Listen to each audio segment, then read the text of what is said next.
Hello everyone, this is Ankit Shukla and welcome to the logical accounting.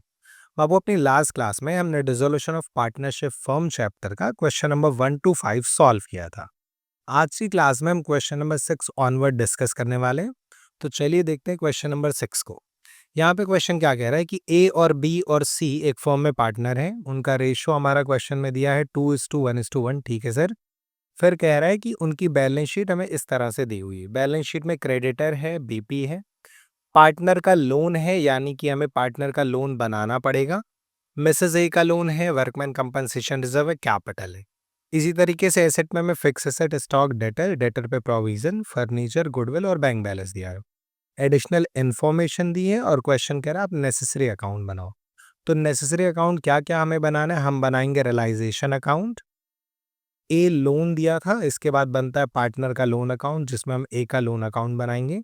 और उसके बाद हम बनाएंगे पार्टनर्स कैपिटल अकाउंट और सबसे लास्ट में हम बना देंगे बैंक अकाउंट। ठीक है, चलिए एक बार हमारा फॉर्मेट तैयार हो गया तो उसके बाद हमें क्या करना होता है, चीज़ों को क्रॉस ट्रांसफर करना होता है, यानी लाइबिलिटी वाली सारी चीज़ें क्रेडिट में आ जाती हैं और एसेट की चीज़ें डेबिट में आती हैं अपने रिस्पेक्टिव अकाउंट में। ठीक है, तो चलिए एक एक करके ट्रांसफ़र करते हैं। अगर आपने लास्ट क्लास देखी है तो आपको पता होगा कि क्या चीज़ें कहाँ पे जाती हैं। ठीक है, चलिए सबसे पहले हमारा क्रेडिटर है और बिल्स पेबल है। ये दोनों जाएंगे रियलाइजेशन अकाउंट में, तो हम रियलाइजेशन अकाउंट में लिखेंगे बाई क्रेडिटर और बाई बिल्स पेबल। ठीक है, इसके बाद से क्वेश्चन में दिया है पार्टनर का लोन। तो ए का लोन ट्रांसफर होगा उसके अपने अकाउंट में, और जब कोई चीज़ अपने अकाउंट में जाती है तो हम लिखते हैं बैलेंस बीडी। तो ए के लोन में हम क्रेडिट साइड में लिख देंगे बाई बैलेंस बीडी 20,000 रुपीज़। इसके बाद से क्वेश्चन में मिसेस ए का लोन, तो ये हमारा यहाँ पे आ गया मिसेस ए का लोन रियलाइजेशन में। और इसके बाद से क्वेश्चन में हमें दिया है वर्कमैन कंपनसेशन रिजर्व। तो वर्कमैन कंपनसेशन रिजर्व के साथ क्या होता है, अगर वर्कमैन कंपनसेशन लायबिलिटी दी है तो जितनी लायबिलिटी होती है उतना रियलाइजेशन में जाता है और एक्सेस रिजर्व पार्टनर में बढ़ जाता है। इस क्वेश्चन में वर्कमैन कंपनसेशन रिजर्व से रिलेटेड कोई पॉइंट नहीं दिया था। कुछ बच्चे एग्जाम में कंफ्यूज हो जाते हैं, वो देखते हैं कि सर एक क्लेम लिखा हुआ है मतलब ये वर्कमैन कंपनसेशन क्लेम है, पर अगर आप देखो तो ये लिखा हुआ है कि ये क्लेम डैमेज के लिए है, ना कि वर्कर को कंपनसेशन देने के लिए। ठीक है, तो ये 20,000 हमारा फ्री हो गया क्योंकि कोई वर्कमैन कंपनसेशन लाइबिलिटी नहीं थी, इसलिए पार्टनर कैपिटल में अपोजिट साइड पे आ जाएगा। तो हम इसे पार्टनर कैपिटल में लिख देंगे। यहाँ पे आप देख लो बाई वर्कमैन कंपनसेशन रिजर्व तीनों पार्टनर में उनके रेशियो में बढ़ जाएगा। इसके बाद से फिर हमें क्वेश्चन में कैपिटल दी है, तो ये पार्टनर कैपिटल में ट्रांसफर हो जाएगा बाई बैलेंस बीडी 40,000, 20,000 एंड 20,000। ये चीज़ हमारी यहाँ पे ट्रांसफर हो गई। ठीक है, चलो इसके बाद से फिर क्वेश्चन में, एक सेकेंड इसको हाईलाइट कर लेते हैं। फिर इसके बाद से हमारा लाइबिलिटी साइड ओवर हो चुका है। अब एसेट साइड पे अगर आप देखो तो फिक्स एसेट, स्टॉक, डेटर, ये तीनों हमारी आ जाएगी रियलाइजेशन के डेबिट में। तो यहाँ पे आप देख लो ये आ गया हमारा फिक्स एसेट, स्टॉक और डेटर। डेटर हमेशा ग्रॉस वैल्यू पे ट्रांसफर होता है 30,000 रुपीज़ ये, और ये जो 2,000 प्रोविजन है ये सेम साइड पे ट्रांसफर होता है, तो हम यहाँ पे ट्रांसफर कर देना इसको by provision for doubtful debts. इसके बाद से क्वेश्चन में फर्नीचर और गुडविल है, तो ये रियलाइजेशन में क्रॉस ट्रांसफर हो जाएगा। तो यहाँ पे ये देखिए हमारा आ गया फर्नीचर और गुडविल। ठीक है, इसके बाद से क्वेश्चन में हमें बैंक बैलेंस दिया है 10,000 का, तो ये हमारा बैंक में बैलेंस बीडी हो जाएगा। ये देखिए यहाँ पे आ गया टू बैलेंस ब्रॉट डाउन। इस तरीके से हमने बैलेंस शीट की सारी इंफॉर्मेशन को उनके रिस्पेक्टिव अकाउंट में ट्रांसफर कर दिया। एक बार जब चीज़ें ट्रांसफर हो जाती है तो हमें एसेट और लायबिलिटी का सेटलमेंट करना होता है क्वेश्चन के अकॉर्डिंग। यहाँ पे कह रहा है कि ए एग्री हुआ है कि वो फर्नीचर लेके जाएगा 20% लेस देन बुक वैल्यू। अब सेटलमेंट भी हमेशा क्रॉस में होता है, यानी कि जहाँ पे लिखा है उसके अपोजिट में आता है, और अगर बिकेगा तो बैंक आएगा और पार्टनर लेके जाएगा तो पार्टनर आएगा, पार्टनर्स कैपिटल आएगा। तो A furniture 20% less than book value पे ले जा रहा है। फर्नीचर 20,000 है, इसका 20% हुआ 4,000 और माइनस करके 16,000 हम अपोजिट साइड पे फर्नीचर के लिख देंगे बाई एस कैपिटल। आप चाहो तो यहाँ पे ब्रैकेट में मेंशन कर सकते हो फर्नीचर कि पार्टनर ने फर्नीचर लिया। फिर क्वेश्चन कह रहा है कि स्टॉक 50 to 400 में रियलाइज हो रहा है, तो हम अपोजिट साइड पे लिखेंगे बाई बैंक और उसके अंदर हम लिख देंगे स्टॉक 50 to 400। फिर क्वेश्चन में दिया है कि बैड डेट्स 5,000 का हो गया, यानी इनडायरेक्टली क्वेश्चन बताना चाह रहा है कि हमारे जो डेटर 30,000 के थे, इसमें से 5,000 का बैड डेट्स हो गया और 25,000 रुपये हमें मिल गए। तो ये हम अपोजिट साइड पे लिख दिया, हमने बाय बैंक ऑलरेडी लिखा था, हमने सिर्फ इसमें ऐड कर दिया डेटर। ठीक है, चलो इसके बाद से आगे बढ़ते हैं। तो क्वेश्चन में दिया हुआ है कि जो हमारा एक्सपेंसेस है रियलाइजेशन का वो 3,000 हुआ। अब क्वेश्चन में नहीं दिया है कि रियलाइजेशन एक्सपेंस को कौन बेयर कर रहा है, तो फर्म बेयर करेगी और फर्म ही पे करेगी। उस केस में हमारी जनरल एंट्री बनेगी realisation account debit to bank account, यानी कि रियलाइजेशन के डेबिट में आप लिखोगे टू बैंक। अब टू बैंक हम ऑलरेडी लिखे हुए हैं यहाँ पे, तो हम इसमें इनर कॉलम में लिख देंगे रियलाइजेशन एक्सपेंस हमने पे किया 3,000 रुपए का। चलिए इसके बाद से क्वेश्चन में अगला पॉइंट है कि क्रेडिटर को हम 5% डिस्काउंट पे कर रहे हैं, तो क्रेडिटर के अपोजिट साइड पे हम बाई बैंक के अंदर टू बैंक के अंदर क्रेडिटर 5% माइनस करके लिख देंगे। फिर क्वेश्चन में अब इसके बाद दिया है कि हमें 6400 का एक क्लेम पे करना है। ठीक है, इसको हमें पे करना है। तो लाइबिलिटी यहाँ पे भले ना मेंशन हो क्लेम की, अगर पे होगी तो अपोजिट साइड पे आ जाएगी। तो हम यहाँ पे क्लेम लिख रहे हैं, यहाँ पे ये देखो ये एक सेकेंड 6400 बाई मिस्टेक ये वर्कमैन कंपनसेशन लाइबिलिटी मैंने लिख दिया, इसको हम लिखेंगे क्लेम लिखते थे। एक सेकेंड लेट्स, हाँ ये हम लिख देंगे क्लेम फॉर डैमेज। ठीक है, claim, wait a minute, claim for damage. ठीक है, चलिए ये चीज़ हमारी हो गई, क्लेम फॉर डैमेज हमने 6400 का पे कर दिया। इसके बाद से अगर आप देखो तो क्वेश्चन में और कोई एडिशनल पॉइंट नहीं दिया है। तो एक बार जब हम सारी एसेट लाइबिलिटी को क्वेश्चन की नीड के हिसाब से सेटल कर देते हैं, तो उसके बाद से हम देखते हैं कि क्या कोई ऐसी एसेट लाइबिलिटी थी जिसके बारे में क्वेश्चन ने हमें नहीं बताया। तो अगर आप यहाँ नोटिस करो तो क्रेडिटर सेटल हो गया, बीपी अभी नहीं सेटल हुई है तो हमें बीपी पे करनी पड़ेगी। मिसेस ए का लोन भी सेटल नहीं हुआ है तो वो भी हमें पे करना पड़ेगा। ठीक है, तो यहाँ पे हमने बीपी को उसकी बुक वैल्यू पे और मिसेस ए का लोन भी बुक वैल्यू पे सेटल कर दिया।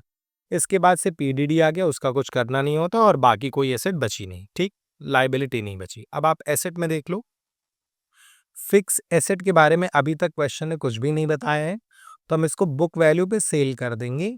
अपोजिट साइड पे बैंक में हमने लिख दिया फिक्स एसेट 50,000 रुपीज। ठीक है, चलो अगर क्वेश्चन एसेट के बाद लाइबिलिटी के बारे में साइलेंट होता है तो उसे पे करना पड़ता है, और अगर एसेट के बारे में साइलेंट होता है तो अगर वो इंटेंजिबल एसेट है तो हम इग्नोर कर देते हैं, उसे नहीं बेचते हैं। पर अगर वो टेंजिबल है तो हमें उसे बुक वैल्यू पे सेल करना होता है। ठीक है, तो हमने फिक्स एसेट को सेल कर दिया। इसके बाद से क्वेश्चन में स्टॉक दिया था तो वो हमारा ऑलरेडी हो चुका है। फर्नीचर पार्टनर ले जा चुका है, ए लेके गया था फर्नीचर। गुडविल के बारे में भी क्वेश्चन ने कुछ भी नहीं बताया है, पर ये इनटेंजिबल एसेट होती है इसलिए हम इसे नहीं बेचेंगे, हम मानेंगे कि इसकी कोई रियलाइजेबल वैल्यू नहीं है। ठीक है, एक बार आपने सारी चीजें कर ली तो अब आपको कुछ नहीं करना है, आपको प्रॉफिट लॉस निकालना है। ये टू बैंक का हमने टोटल किया, ये 73,400 आ गया, और ये बाई बैंक का हमने टोटल किया तो ये 127,400 आ गया। इसके बाद से हम डेबिट का टोटल करेंगे और क्रेडिट का टोटल करेंगे। हमारा डिफरेंस आ रहा है बाबू क्रेडिट साइड पे 40,000 का, जो कि हमारे लिए हो गया लॉस। इस लॉस को हम तीनों ही पार्टनर में उनके एग्रीड प्रॉफिट शेयरिंग रेशियो में बांट देंगे। इस तरीके से हमारा रियलाइजेशन कंप्लीट हो गया। अब हम आ जाते हैं नेक्स्ट अकाउंट जो कि पार्टनर का लोन है। अगर क्वेश्चन आपको नहीं बता रहा है कि लोन में हम एक्स्ट्रा इंटरेस्ट वगैरह पे कर रहे हैं कि नहीं कर रहे हैं, तो आपके पास जितना भी ओपनिंग बैलेंस होगा आप सेम अमाउंट को पेमेंट कर दोगे बैंक से। तो हमने सेम 20,000 बैंक से पेमेंट कर दिया और हमारा लोन भी हो गया कंप्लीट। नेक्स्ट हमारा पार्टनर कैपिटल है, और कैपिटल बनाना बहुत ईजी होता है। आप कैपिटल से पहले जो भी अकाउंट आपने बनाया है आप उसको देख लो, और उसमें कहीं भी अगर पार्टनर का नाम आता है तो उसे कैपिटल में ट्रांसफर कर दो। ठीक है, तो यहाँ पे अगर आप नोटिस करो तो पार्टनर का कहीं पे भी नाम आया नहीं है, पर क्रेडिट साइड पे पार्टनर का नाम दो जगह आया है। एक तो ये एक ही कैपिटल है जहाँ पे उसने फर्नीचर को टेक ओवर किया था, तो अपोजिट साइड पे ट्रांसफर हो जाएगा टू रियलाइजेशन नाम से, जो कि यहाँ हमने ट्रांसफर कर दिया है। दूसरी चीज अगर आप देखो तो यहाँ पे हमें लॉस आया था एबीसी का, ये स्पेस नहीं था तो मैंने ऐसे ब्रैकेट में मेंशन किया। आप इंडिविजुअली इसको लिखोगे is A B and C 20,000 10,000 and 10,000। इसको भी हम रियलाइजेशन में ट्रांसफर कर देंगे अपोजिट साइड पे, तो ये आ गया टू रियलाइजेशन 20,000 10,000 एंड 10,000। एक बार जब आप क्रॉस ट्रांसफ़र कर देते हो बाकी अकाउंट से कैपिटल में उनका नाम देख के, तो कैपिटल अकाउंट में जिस भी साइड पे डिफरेंस आता है, वो बैंक से पे हो जाता है। हमारा तीनों का डिफरेंस डेबिट में आ रहा था, मतलब हमें पार्टनर को पैसा पे करना पड़ेगा, तो वो हमने कर दिया। इसके बाद से अब हमें बैंक अकाउंट बनाना है। जिस तरीके से हम कैपिटल बना रहे थे वही सेम स्ट्रेटेजी बैंक के लिए होती है। आपको कहीं पे भी बैंक दिखे, इस अकाउंट से पहले बनाए गए सारे अकाउंट्स में यानी कैपिटल में और फिर उसके बाद से लोन में जो पार्टनर ने लोन दिया था और रियलाइजेशन में कहीं पे भी बैंक दिखता है, हम उसको क्रॉस ट्रांसफ़र कर देंगे। तो रियलाइजेशन के डेबिट में हमें ये बैंक दिखा था 73,400, ये क्रेडिट में आ जाएगा। हम इसे लिख देंगे बाई रियलाइजेशन 73,400। इसके बाद से हमें दिखा था क्रेडिट साइड पे ये बैंक दिखा था 127,400 का, ये डेबिट में ट्रांसफ़र हो जाएगा, तो ये हमारा यहाँ पे आ गया टू रियलाइजेशन करके, ठीक है। इसके बाद से अगर हम लोन अकाउंट में नोटिस करें तो यहाँ पे तो नहीं, पर डेबिट में 20,000 दिख रहा है, ये क्रेडिट में ट्रांसफ़र हो जाएगा अकाउंट के नाम से, यानी एज लोन अकाउंट। तो ये हमारा देखिए बैंक के क्रेडिट में आ गया एज लोन अकाउंट। इसके बाद से आप कैपिटल में देख लो, तो यहाँ पे भी क्रेडिट में कुछ नहीं है, पर डेबिट में बैंक है ए का, बी का और सी का, तो ये भी क्रॉस ट्रांसफ़र हो जाएगा by A's capital, by B's capital and by C's capital, ठीक है। इस तरीके से बैंक भी हमारा हो जाएगा कंप्लीट और बैंक अकाउंट में कोई डिफरेंस नहीं आता है क्योंकि सारी चीज़ें सेटल हो चुकी हैं। तो हम दोनों साइड का टोटल कर लेंगे और हमारा टोटल मैच हो जाएगा। चलिए, इस तरीके से हमारा क्वेश्चन नंबर 6 हो गया। बढ़ते हैं अपने नेक्स्ट क्वेश्चन की तरफ, क्वेश्चन नंबर 7। यहाँ पे कह रहा है बाबू देखो कि the following is the balance sheet of X Y and Z. अब एक काम करते हैं, अब हम पूरा क्वेश्चन दोबारा से रीड नहीं करेंगे क्योंकि कोई पॉइंट बनता नहीं, हम सीधे सॉल्व करते हैं, ठीक है। बनाने को क्या बोला है, रियलाइजेशन, कैपिटल और बैंक अकाउंट। इसका मतलब कि अगर सर कोई लोन दिया है तो क्या हम नहीं बनाएंगे? अगर पार्टनर का लोन दिया है तो आप बना सकते हो और आपको बनाना भी चाहिए अगर क्वेश्चन नहीं कर रहे हैं, क्योंकि अगर आप बनाओगे तो उससे आपको पता चलेगा कि आपने कितना पार्टनर को पे किया, ठीक है, और आपको बैंक अकाउंट बनाने में ईजीनेस रहेगी। चलिए, फिर भी अगर आप चाहो तो इग्नोर कर सकते हो, हम डायरेक्टली भी सॉल्व कर सकते हैं, ठीक है। चलो, अब सबसे पहले हम क्या करते हैं, सारी चीज़ों को ट्रांसफ़र करते हैं। चलिए फटाफट से कर देते हैं। तो एक्स वाई जेड पार्टनर है, इस हिसाब से क्रेडिटर बीपी और जी का लोन, ये तीनों ट्रांसफर हो जाएंगे रियलाइजेशन में अपोजिट साइड पे। तो यहाँ पे आप देख लो क्रेडिटर बीपी और जी का लोन ट्रांसफर हो गया। वाई का लोन नहीं ट्रांसफर होगा यहाँ पे क्योंकि वाई सर पार्टनर है और पार्टनर का लोन जो होता है वो उसके अपने अकाउंट में ट्रांसफर होता है बाई बैलेंस बीडी करके, ठीक है। तो यहाँ पे हम वाई का लोन बना लेते हैं और इसको बाई बैलेंस बीडी करके ट्रांसफर कर देते हैं, ठीक है। चलो, इसके बाद से आगे बढ़ते हैं। फिर हमें इसके बाद से क्वेश्चन में दिख रहा है वर्कमैन कंपनसेशन रिजर्व, जो कि लायबिलिटी के हिसाब से ट्रांसफर होता है। तो यहाँ लास्ट पॉइंट में दिया है कि वर्कर को 15 का कंपनसेशन देना है। तो इस 33 में से 15 चला जाएगा रियलाइजेशन में और बचा पैसा 18,000 पार्टनर कैपिटल में चला जाएगा। तो ये 33 में से 15 हम अपोजिट में ट्रांसफर कर देते हैं बाई वर्कमैन कंपनसेशन रिजर्व करके 15, और बचा 18,000 कैपिटल में। देखो यहाँ पे डिस्ट्रीब्यूट हो गया है अपोजिट साइड पे, उनके रेशियो में इक्वल रेशियो था, 6,000 6,000 और 6,000 हमने डिस्ट्रीब्यूट कर दिया क्योंकि पूरे क्वेश्चन में कहीं पे भी हमें रेशियो नहीं दिया हुआ है। चलिए, फिर हमें कैपिटल दी, ये क्रॉस ट्रांसफर हो जाएगी कैपिटल में, बैलेंस बीडी कर देंगे हम। तो ये यहाँ पे आ गया, आप देख लो 75,000 और 85,000, ठीक है। जेड की कैपिटल यहाँ नहीं दिख रही थी, इसका मतलब हो सकता हो कि जेड की कैपिटल अपोजिट साइड पे दी हो, ठीक है। चलिए आगे बढ़ते हैं, ये साइड ओवर हो चुका है। बैंक अपने अकाउंट में जाता है डेबिट में, बैलेंस बीडी हो जाएगा। तो यहाँ पे आप देख लो ये टू बैलेंस बीडी हुआ है, ठीक है। चलो, अगर फास्ट लग रहा है तो आप स्पीड थोड़ी स्लो कर सकते हो और अगर आपको स्लो लग रहा है तो थोड़ी फास्ट कर लो, राइट। चलो आगे बढ़ते हैं बाबू। फिर क्वेश्चन में हमें दिख रहा है डेटर, स्टॉक, फर्नीचर और लैंड एंड बिल्डिंग, ये चारों चीजें हमारी रियलाइजेशन में जाती हैं, अपोजिट साइड पे हम ट्रांसफर कर देंगे। तो ये देखो यहाँ पे हमारा आ गया debtor, stock, furniture and land and building, ठीक है। फिर हमारा क्वेश्चन में जेड की कैपिटल दिया है जो पार्टनर कैपिटल में ट्रांसफर हो जाएगा अपोजिट साइड पे बैलेंस बीडी करके। तो ये हमने यहाँ पे ट्रांसफर कर दिया टू बैलेंस बीडी जेड में, ठीक। चलो, एक बार हमने सारी चीजें यहाँ से ट्रांसफर कर दी, तो अब हमें सेटलमेंट करना है। तो सेटलमेंट में अगर आप देखो, क्वेश्चन कह रहा है कि जो हमारे डेटर हैं वो 29,000 पे रियलाइज हो रहे हैं और क्रेडिटर और बीपी को हमने 10% डिस्काउंट पे किया। तो डेटर को 29 पे रियलाइज करते हैं, डेटर यहाँ पे है, तो अपोजिट में हमें लिखना पड़ेगा बाई बैंक, तो हमने ये लिख दिया बाई बैंक, और इनर कॉलम में हमने डेटर 29,000 लिख दिया। क्वेश्चन ने कहा था क्रेडिटर और बीपी को 10% डिस्काउंट पे करना है, तो अपोजिट में आएगा टू बैंक, और क्रेडिटर और बीपी हम पे कर देंगे। 10% डिस्काउंट काटना था, तो 30,000 का 10% 3,000 काट के 27,000 हो गया, और बीपी 10,000 का 10% काट के हमारा क्या हो गया, 9,000 हो गया। ये थोड़ा सा मिसप्लेस हो गया है, यहाँ पे हमें लिखना चाहिए था क्रेडिटर, और ये हमारा है बिल्स पेबल। चलिए इसके बाद से बाबू आगे बढ़ते हैं।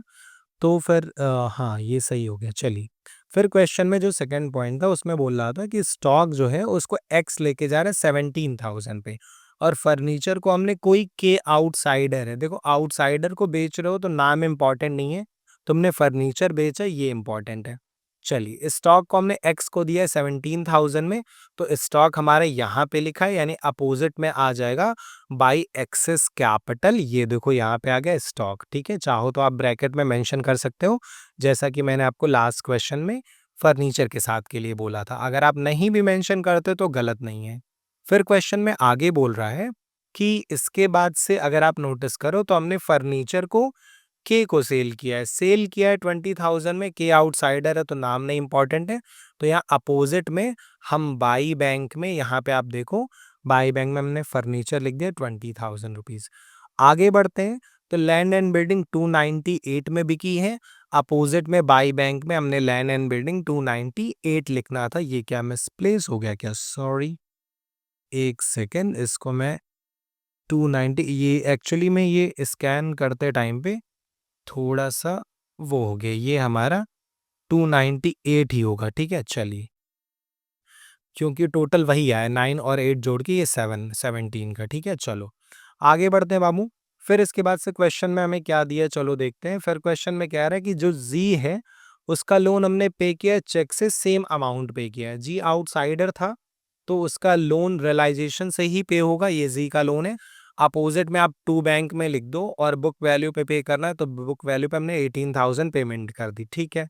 आगे बढ़ते हैं, इसके बाद से फिर क्वेश्चन में क्या कहा है देख लेते हैं। तो फिर क्वेश्चन में कह रहे हैं कि हमें वर्कर्स को 15,000 की कंपनसेशन पे करनी थी, तो लाइबिलिटी यहाँ पे लिखी होती, आप पे करते टाइम पे यहाँ पे लिख दोगे, तो हमने टू बैंक लिख दिया यहाँ पे, और ये आप यहाँ 15 आपने पे किया।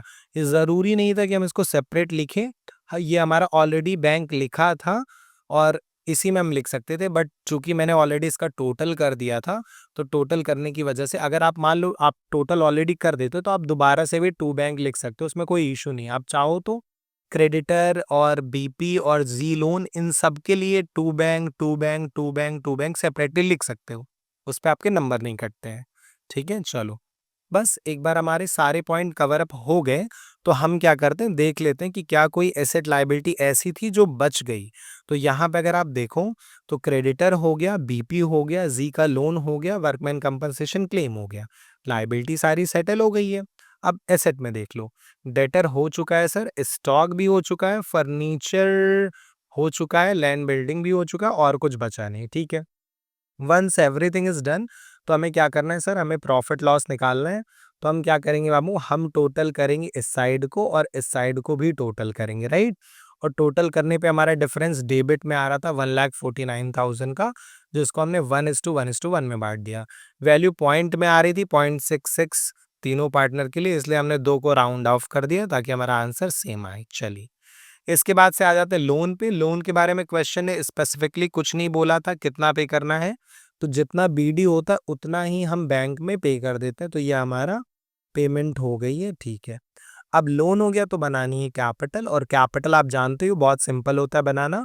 आप अकाउंट्स देखो और जहाँ पे भी पार्टनर का नाम देखे क्रॉस ट्रांसफर कर दो। तो इस साइड पे हमें सिर्फ यही प्रॉफिट ही दिखा है क्रॉस ट्रांसफर करने के लिए, और इस साइड पे हमें ये एक्स ने जो स्टॉक लिया था वो दिखा है। तो ये जो स्टॉक लेके गया ये डेबिट में आ जाएगा, टू रियलाइजेशन 17,000 जो कि हमारा यहाँ पे आ गया, और प्रॉफिट अपोजिट में आ गया बाई रियलाइजेशन करके, ठीक है।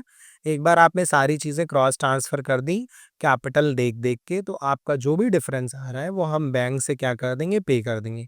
इस बार भी तीनों पार्टनर का डिफरेंस डेबिट में आ रहा था, यानी एक्सेस पैसे उनके बच रहे थे, हमने वापस कर दिए। ठीक। अब हमें बनाना है बैंक अकाउंट, और बैंक भी कैपिटल की तरह बनेगा, मतलब बैंक बैंक ढूंढो और उसको क्रॉस ट्रांसफर कर दो। तो यहाँ पे पूरे ट्रांजैक्शन में हमें दो जगह बैंक हमने लिखा, एक 54,000 का ये इन तीनों का टोटल, और ये जो हमने वर्कमैन कंपनसेशन क्लेम पे किया था, तो ये 54,000 और 15,000 अपोजिट में हमारा आ जाएगा बैंक में रियलाइजेशन के नाम से। तो ये बाई रियलाइजेशन करके 54,000 और 15,000 आ गए। ये लाइबिलिटीज हमने लिख दी और ये वर्कमैन कंपनसेशन लिख दिया। It is not compulsory to mention, पर आप मेंशन करना चाहो तो कर सकते हो। अपोजिट साइड पे देखते हैं तो यहाँ पे हमें बैंक सिर्फ एक दिख रहा है, 347, जो सारी एसेट्स को बेच के आया है। तो आप अपोजिट में टू रियलाइजेशन लिख सकते हो, जो कि हमने यहाँ पे लिख दिया है। ठीक है, 347। ठीक।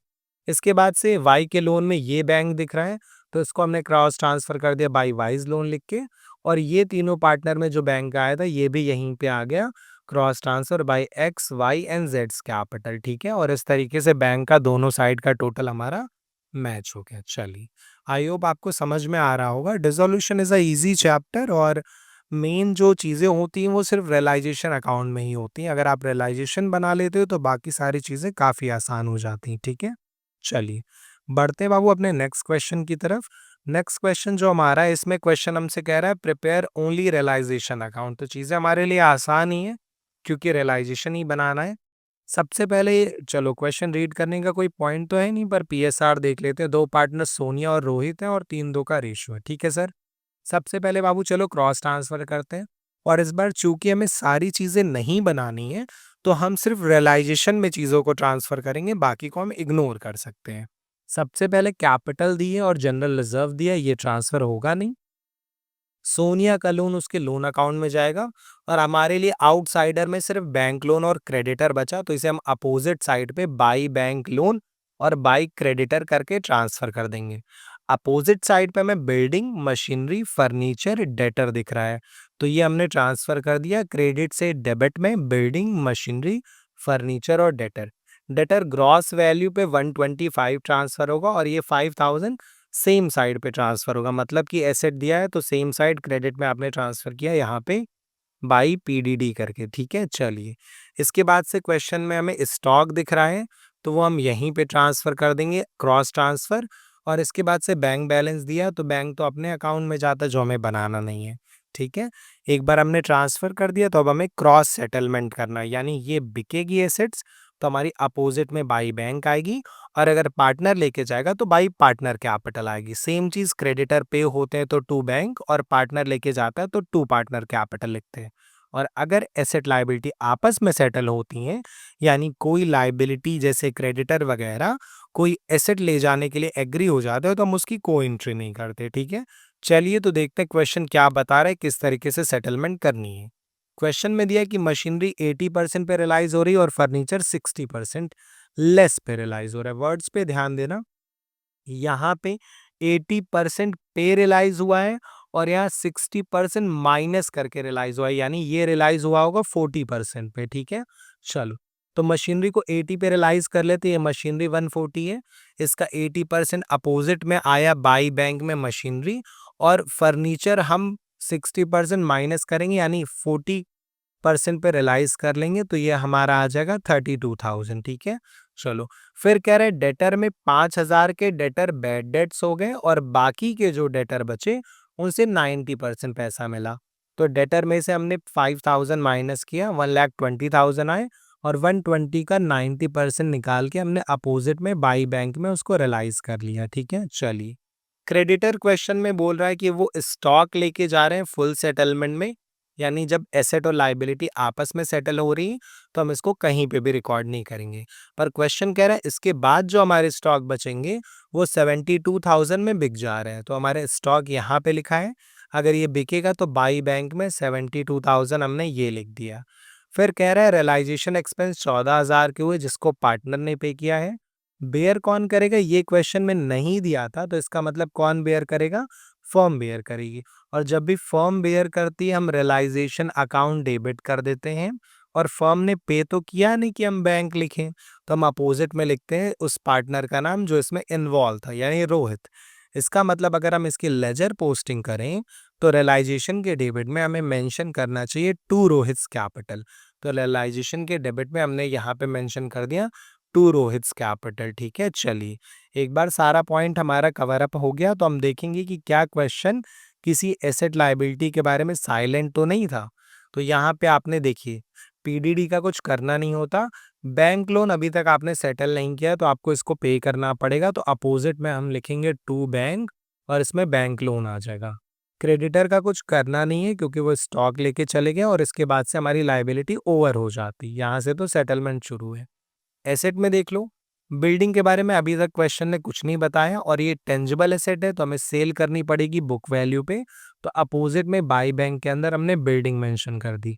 फिर मशीनरी, फर्नीचर, डेटर और स्टॉक के बारे में क्वेश्चन ने खुद बताया था तो उसके लिए हमें कुछ नहीं करना है।